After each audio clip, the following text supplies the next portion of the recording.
క్రీస్తునందు ప్రియులారా, యేసుక్రీస్తు నామమున మీకు శుభములు. నా పేరు కేజే కామేశ్వరరావు. యేసు ప్రభు నా పట్ల చేసిన మేళ్లను మీతో పంచుకోవడానికి నేను ఎంతగానో ఆనందిస్తున్నాను. అవకాశం ఇచ్చిన పెద్దలకు నా వందనములు. ప్రభువుకి వేలాది స్తోత్రాలు. మా తాతగారు రామయ్య పంతులు గారు పూజారి పనిచేస్తూ జ్యోతిష్యం చెప్తుండేవారు. తాతగారు తండ్రులు ఉండేది ఆంధ్రప్రదేశ్ శ్రీకాకుళం. మాకు పెద్ద అగ్రహారం ఉండేదని, 400 ఎకరాల పొలాలు కూడా ఉండేవని చెప్పేవారు. అయితే అప్పటి ప్రభుత్వము దున్నేవాడిదే పొలము అని చట్టం తేవడం వలన భూములన్నీ పోయాయి. తాతగారి పరిస్థితి దయనీయమైపోయింది. ఆర్థికంగా ఇబ్బంది పడసాగిరి. నా తండ్రి తల్లిగారులు ఉద్యోగరీత్యా విజయనగరం వచ్చేసితిరి. ఇద్దరు గవర్నమెంట్ స్కూల్లో టీచర్స్ అయినా మా తండ్రి గారు అప్పులు ఎక్కువ చేసేవారు. ఓ పక్క అనారోగ్యాలు, మరో పక్క బంధువులు వచ్చి పోతూ ఉండడం వలన ఎప్పుడు ఇంట్లో అశాంతి, నెమ్మది. నా బాల్యమంతా భయంతోనూ, బాధలతోనూ, రోగములతోనూ గడిచిపోయేది. తండ్రి గారు అప్పులు తీర్చలేక ఉన్న చిన్న సొంతిల్లు కూడా అప్పులు వారు వశం చేసి చెట్టు కింద గడిపే పరిస్థితి వచ్చింది. దానికి తోడు తండ్రి గారికి అల్సరు, తల్లిగారికి క్యాన్సర్ వ్యాధులు సంక్రమించాయి. ఇద్దరు మంచాన పడ్డారు. పెండ్లు కాని ద్రక్కలు. 10వ తరగతి అయినా పూర్తిగా చదవని నేను ఒంటరి వాడని మంచాన పడిన తల్లిదండ్రులతో ఉండాల్సి వచ్చింది. మా దయనీయమైన పరిస్థితిని చూసి మా తాతగారు, మీ ఇంట్లో శనిదోషం పట్టింది, శాంతి కర్మలు చెయ్యాలి అని చెప్పి పూజలు చేశారు. అయినా తల్లిదండ్రుల ఆరోగ్య పరిస్థితులు మెరుగవ్వలేదు. సరిగదా తల్లిగారి పరిస్థితి క్షీణించింది. అలాంటి సమయంలో తల్లిగారి దూరపు బంధువు ఒకరు పెద్ద ఉద్యోగంలో ఉన్నారు. ఆయన దగ్గరకు అమ్మను తీసుకువెళ్తే తప్పక హాస్పిటల్లో చూపిస్తారని ఆశపడ్డా. అప్పటి నుండి ఆయా బంధువుల దగ్గరికి వెళ్ళి వాళ్ళ కాళ్ళు పట్టుకొని అమ్మా నాన్నల పరిస్థితులు చెప్పి, దయచేసి సాయం చేయండి, హాస్పిటల్కి తీసుకెళ్ళండి అని బతిమలాడాను. అలాగే ఈ పెద్ద ఆయన దగ్గరకు కూడా వెళ్ళాను. ఈయన ఉండేది హైదరాబాద్లో. ఈయన కూడా నేనేమీ చేయలేనని చేతులు ఎత్తేశారు. అమ్మని వారింటి వద్దనే ఉంచి, నాన్నగారిని విజయనగరంలోనే విడిచి, హైదరాబాదు నగర వీధుల్లో నెమ్మది లేక, భవిష్యత్తును గూర్చి బెంగతో, దిక్కుతోచని పరిస్థితిలో పార్కులంటా, బస్టాండ్లంటా తిరుగుతుండేవాడిని. చదువుకునే పిల్లల్ని చూసేటప్పుడు నేను చదువుకోవాలనుకుంటున్నానే, ఈ చిన్న వయసులో నాకెందుకీ కష్టాలు అని ఏడ్చుకునేవాడిని. పార్కులంట పోయి ఒంటరిగా గడ్డి మీద పడుకొని ఆకాశం వైపు చూస్తూ, దేవా నీవంటూ ఉన్నావా, ఉంటే అమ్మా నాన్నల్ని బాగు చేయి అని ఏడుస్తూ నాలో నేనే అనుకునేవాడిని.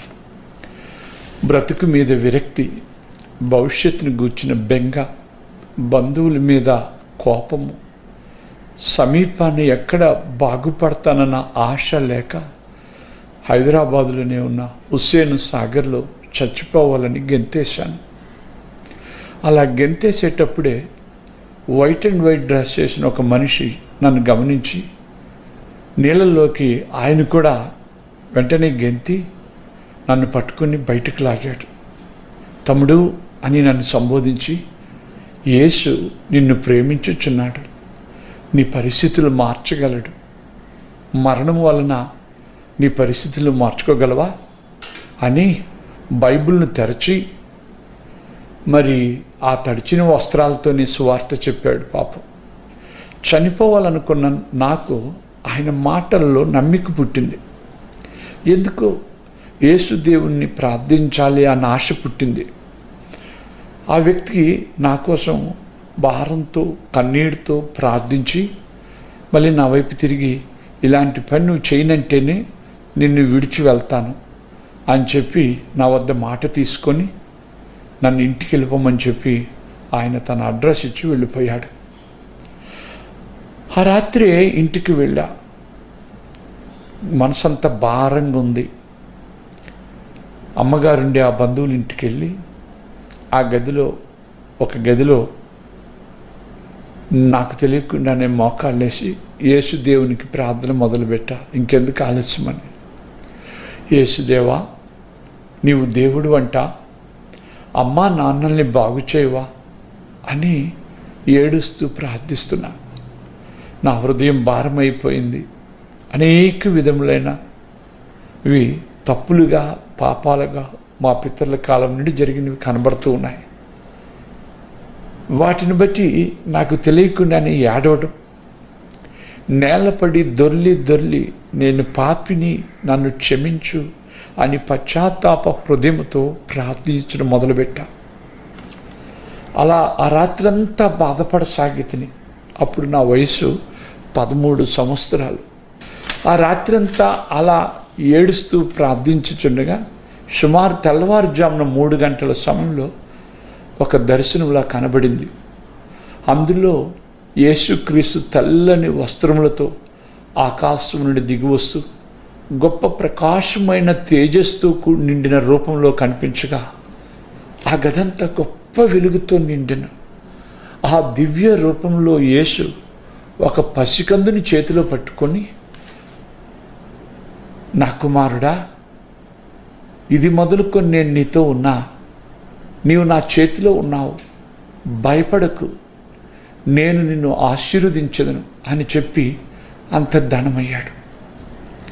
ఆహా, చాలా ఆశ్చర్యం.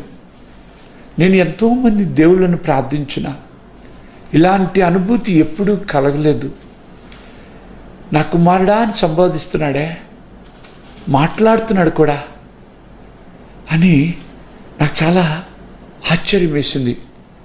నాలోనే ఒక గొప్ప ధైర్యము, నెమ్మది కలిగాయి.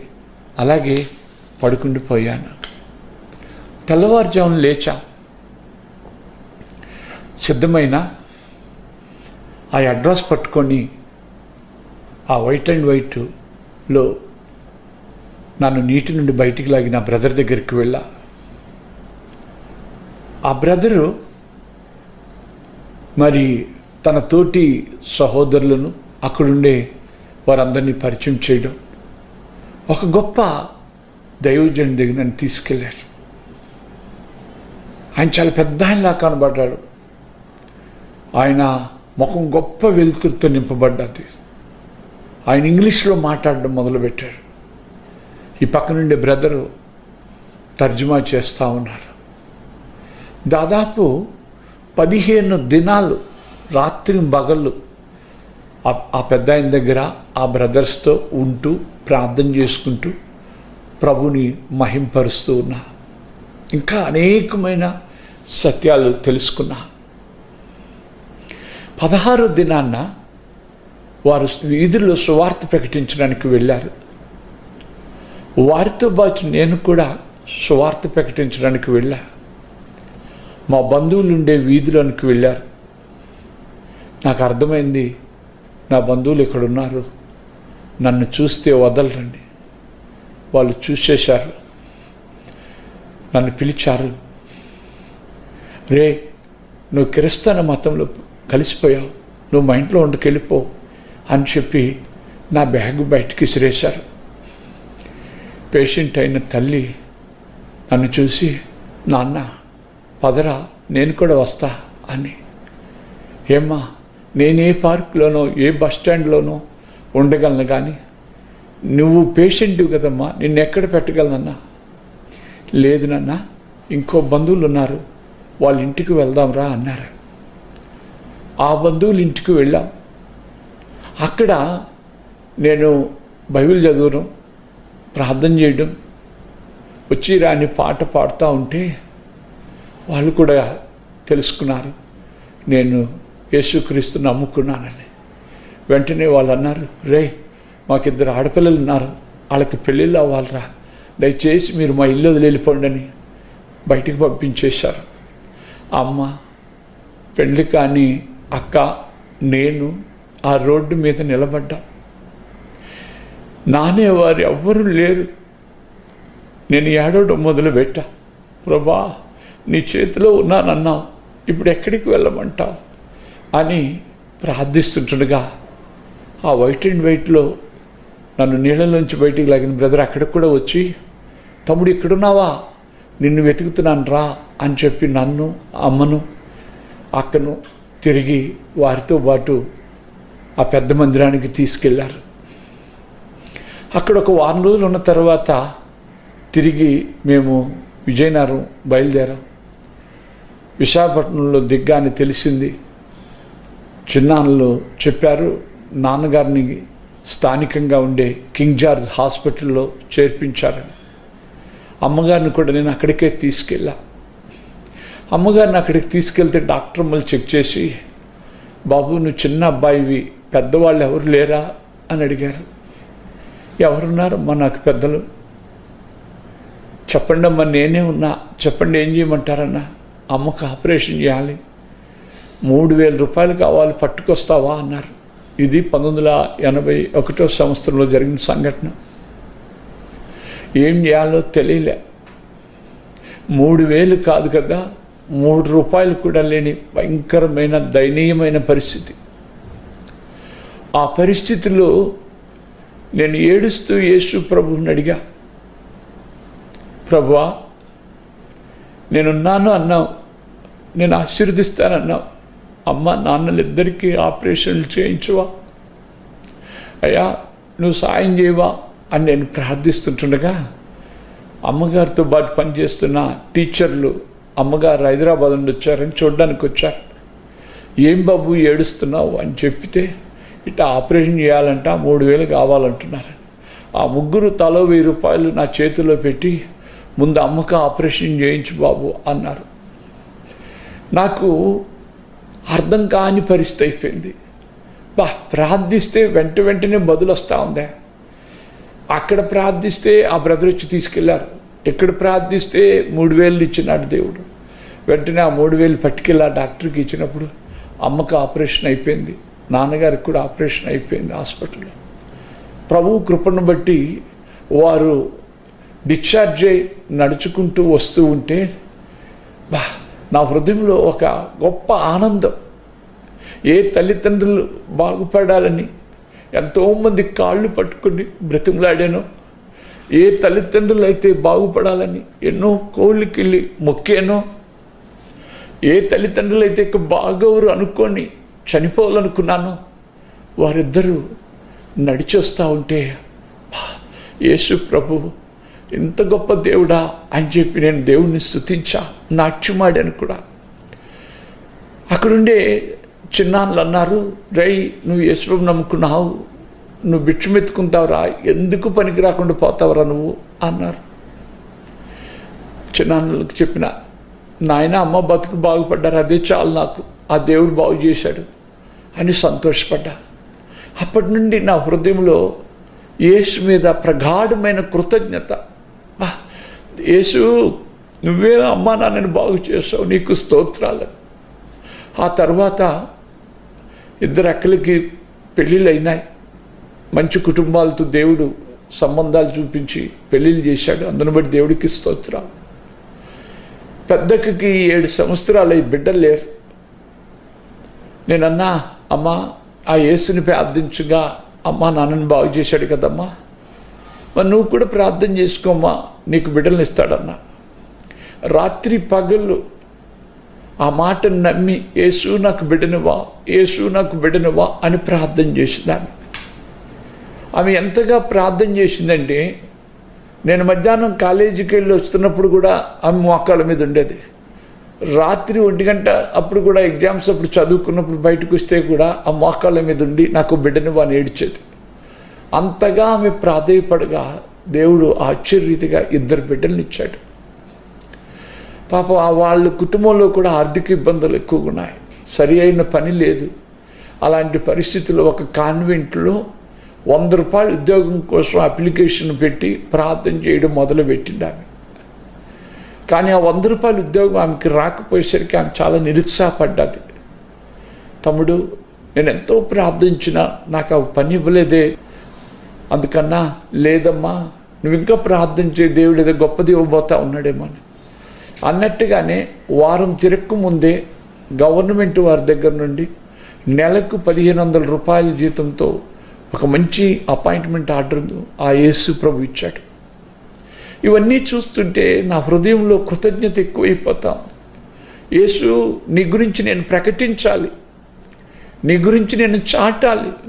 ఇంత ప్రేమమయుడివి, అమ్మా నాన్నని బతికించావు, అక్కలకు పెళ్ళిళ్ళు చేశావు, అక్క బిడ్డలు కూడా బాగున్నారు, అక్కకు ఉద్యోగం ఇచ్చావు, స్తోత్రాలు అని.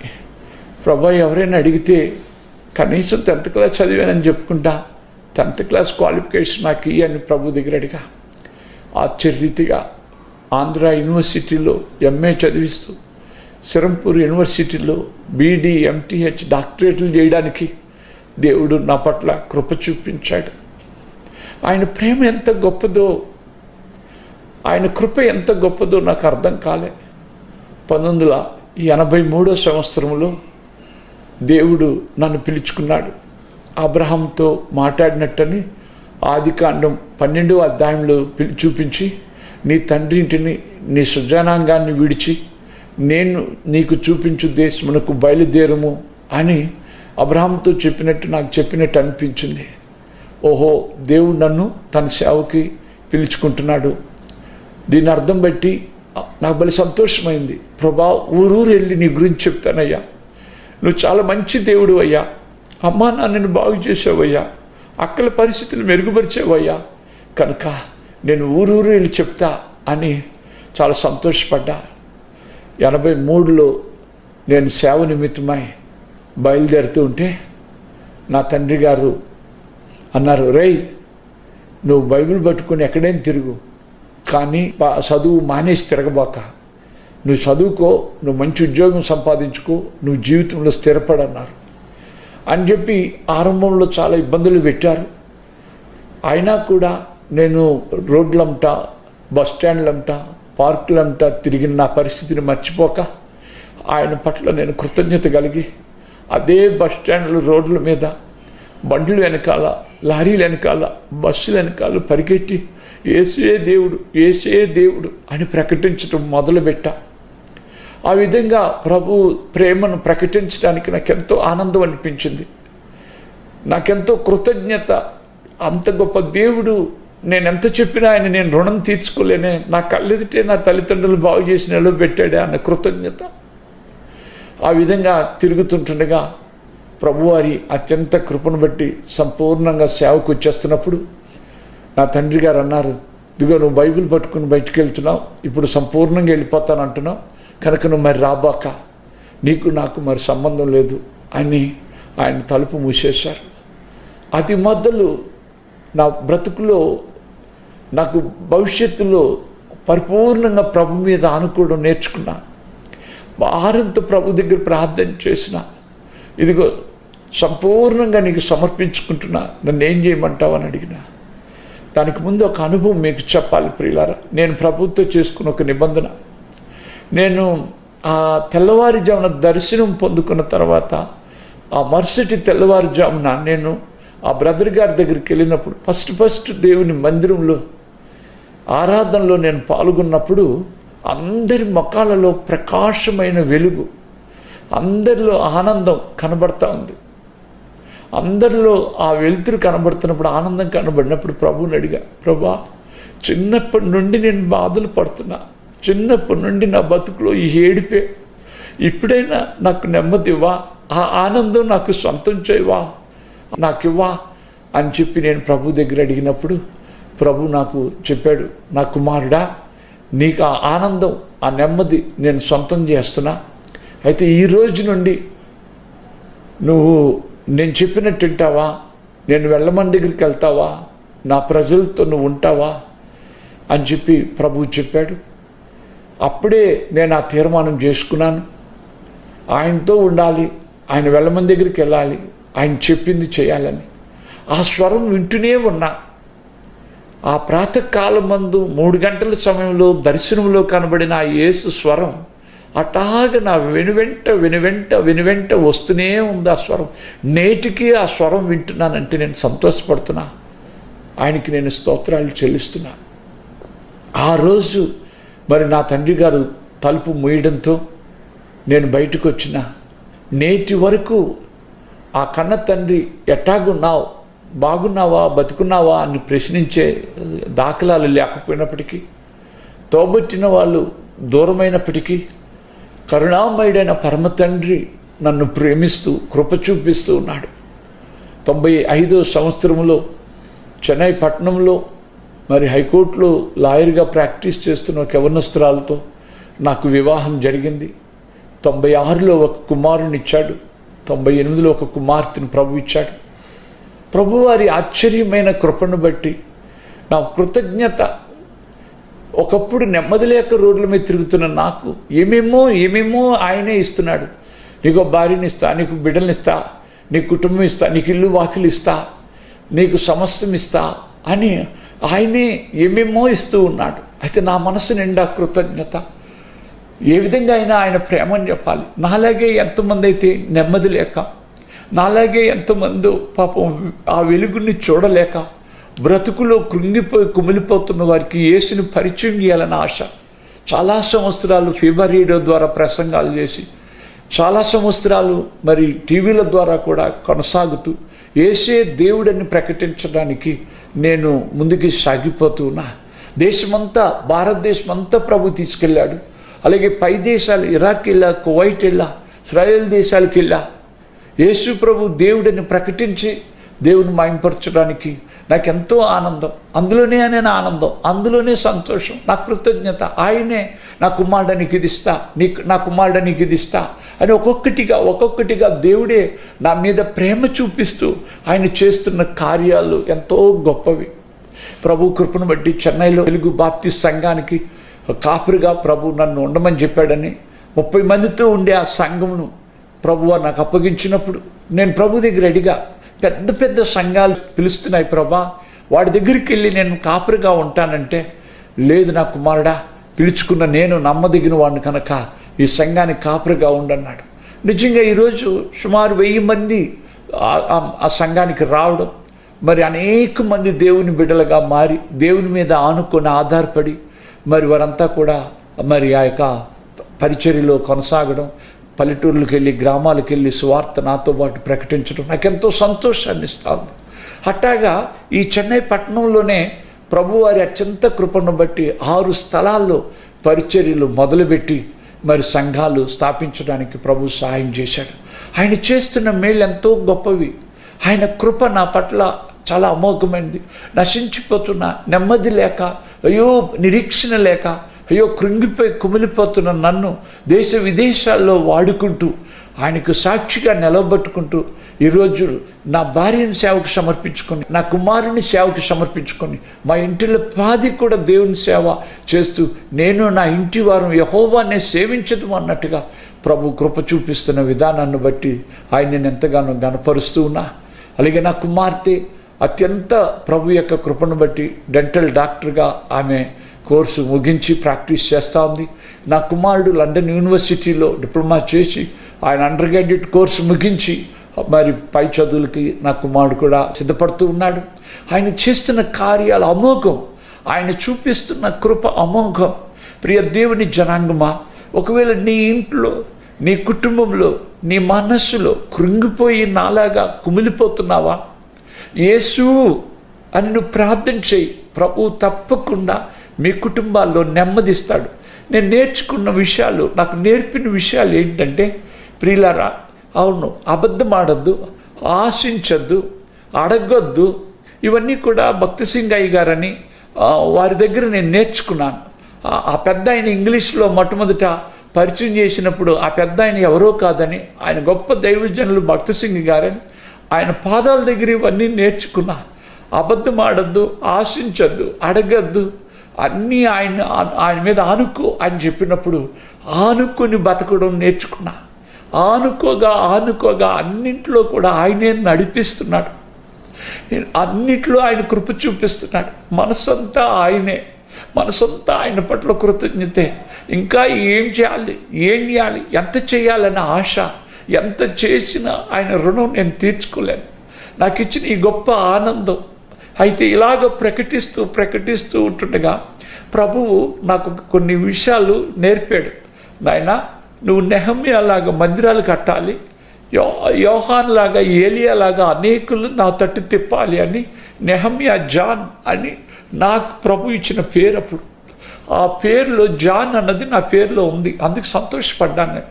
అయితే ఎక్కడైనా పాపం ఎన్నో స్థలాల్లో చిన్న గుడిసెల్లో పాపం మందిరాలు జరుపుకుంటుంటే వాళ్ళ దగ్గరికి వెళ్ళి వాక్యం చెప్పి వాళ్ళని ప్రోత్సహించి పెద్ద మందిరాలు కట్టుకోండి, మీరు ఇల్లులు కట్టుకుంటున్నారు కానీ దేవుని మందిరం గుడిసెల్లో పెట్టుకుంటున్నారే అని వాళ్ళకి ప్రోత్సహించి వాళ్ళని ఎంకరేజ్ చేస్తుండగా, వాక్యాల చేత వాళ్ళని ధైర్యపరుస్తుండగా అనేక మంది మందిరాలు కట్టుకున్నారు. దేవుడికి స్తోత్రం.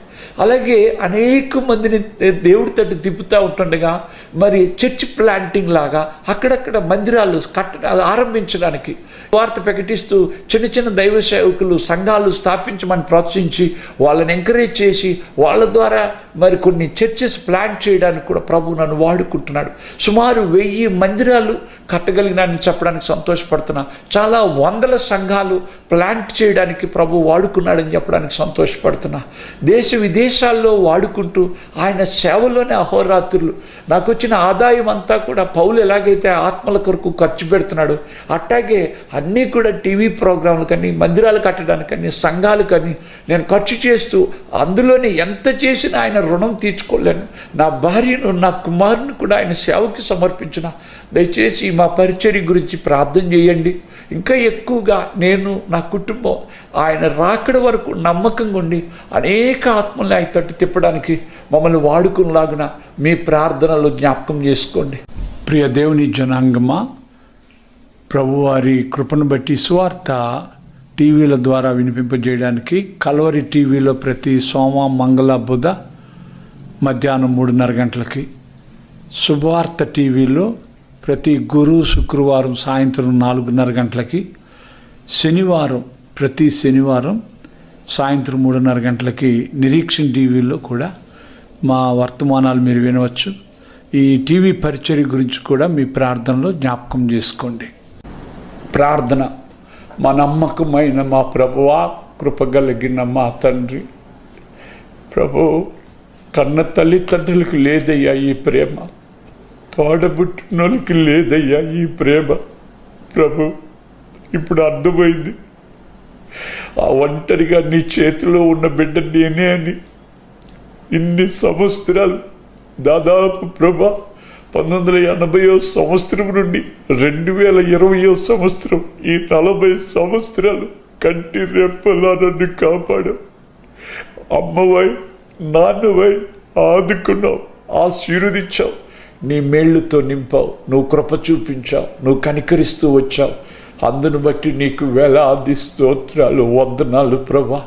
ఈ సమయంలో ఈ సాక్ష్యం వింటున్న నీ బిడ్డలో ఎంతమంది నాలాగే కృంగిపోయి కుమిలిపోయి నాయన అధ్వాన పరిస్థితుల్లో, దయనీయమైన పరిస్థితుల్లో ఉంటున్నారు. అటు నీ బిడ్డలు మీరు కరుణించండి, కృప చూపించండి. ఇది నమ్ముకునే వాళ్ళను విడువవు ప్రభా. చాలా వందనాలయ్యా. మమ్మల్ని కూడా నీ గొప్ప బిడ్డగా అంగీకరించి నీ ప్రణాళికలో మమ్మల్ని చేర్చుకుని నీ సంకల్పం చొప్పున మమ్మల్ని నడిపిస్తున్నావు. మాకు ఆకలంటే అన్నం పెడుతున్నావు, అమ్మవై ఆదరిస్తున్నావు, అన్నీ ఇస్తున్నావు. ఇంకా ఏం కావాలి, ఇంకా ఏం చేయమంటావు అని అనుదినము మా ఎడల నీ కృప వాత్సల్యత అధికమవుతా ఉంది. వాటన్నిటిని బట్టి నీకు వందనాలు, స్తోత్రాలు. ఈ నీ ప్రియ జనాంగమును మీరు ఆశీర్వదించి మహిమ పొందని యేసునామమున అడుగుచున్నాం తండ్రి, ఆమేన్. దేవుడు ఈ చిన్న సాక్ష్యమును దీవించును గాక. ఆమేన్.